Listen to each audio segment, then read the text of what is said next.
This is Rubbernecker stamps. This is Flowers in the Breeze watercolor floral set number 713. So it's a 4-part stamp set. So we're going to use the packaging to show you how to align the stamps on the blocks.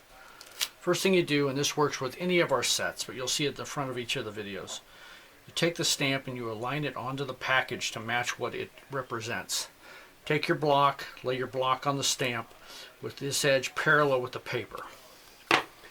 And just go right on down the list for each of the stamps, getting them aligned correctly, and put your block on with the edge parallel with the paper.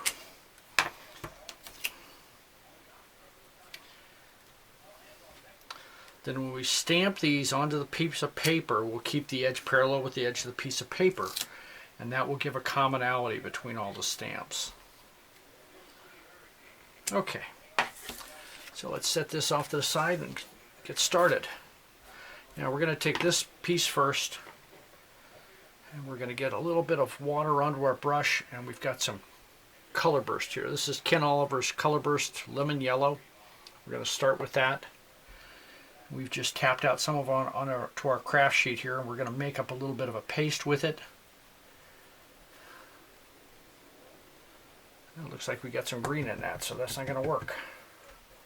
Start again.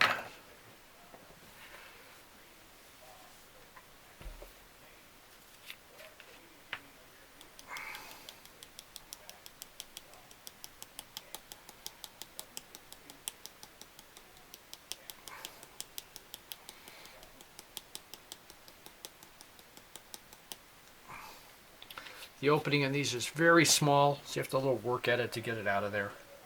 But that works in your favor because you don't have a lot of waste happening from it. Alright, let's see if we got enough on there.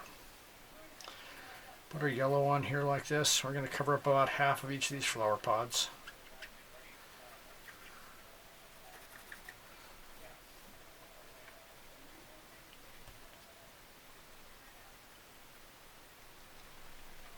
Actually, I'd like to have a little bit more.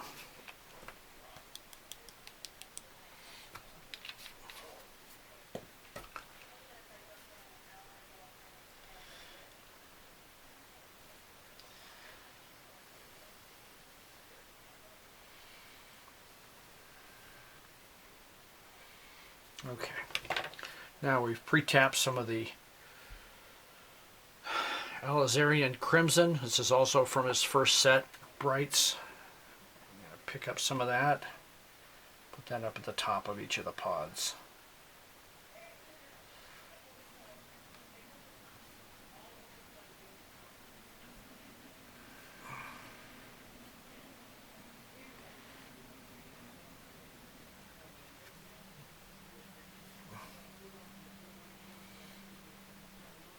Okay.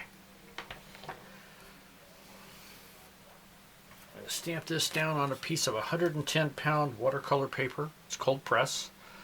I'm going to give this a bit of a spritz with water,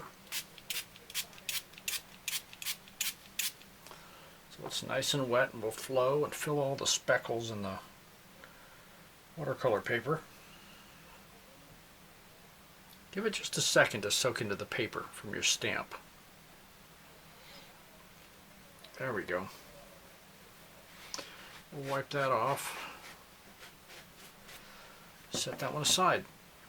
Now, I have a little bit of noise here. We're going to dry this off real fast.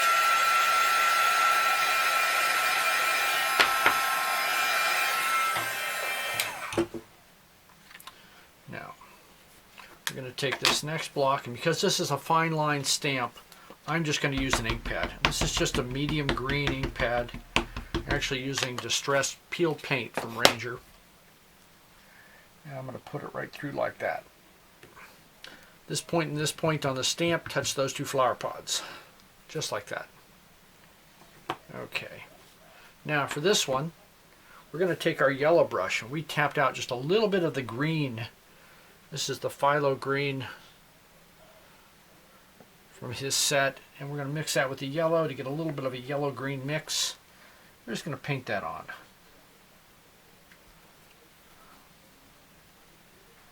See if we get enough of it.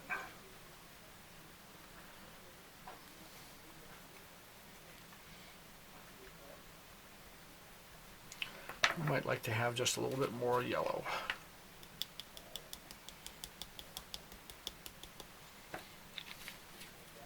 A little bit of water, just a touch of green. This yellow, there we go, a little bit wetter. That'll carry it through.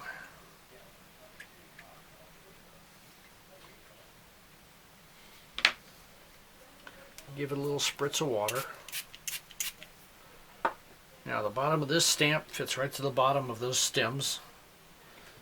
Just like that. There we go. And now our final stamp is our splatter color stamp. And we've got a little bit of the blue. And this is the ultramarine blue from Colorburst.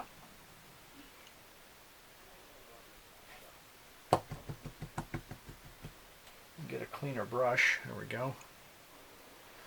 I'm going to pick up that blue.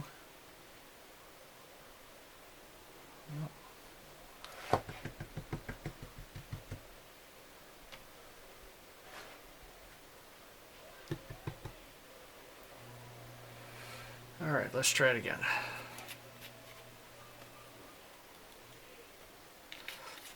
I'm not going to need much. We just want it to be pure blue as opposed to the turquoise that I was getting.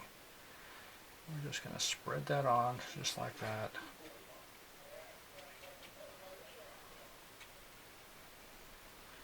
Okay. Give it a couple squirts.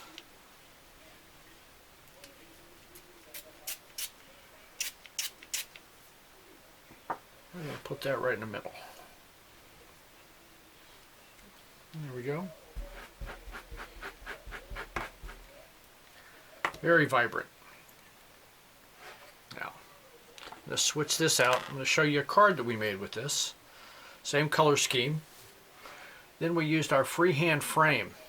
This is number 89901, and it's a large freehand frame that just short of an A2 card, and you can cut it down and trim it with some paper behind it. And we also used our from our phrase set number 900. This is our floral phrase set. Comes with a square frame and a circular frame that all the phrases fit into. We didn't put the frame on this one, but we just stamped the phrase and gave it a little bow. We got a nice little finished card.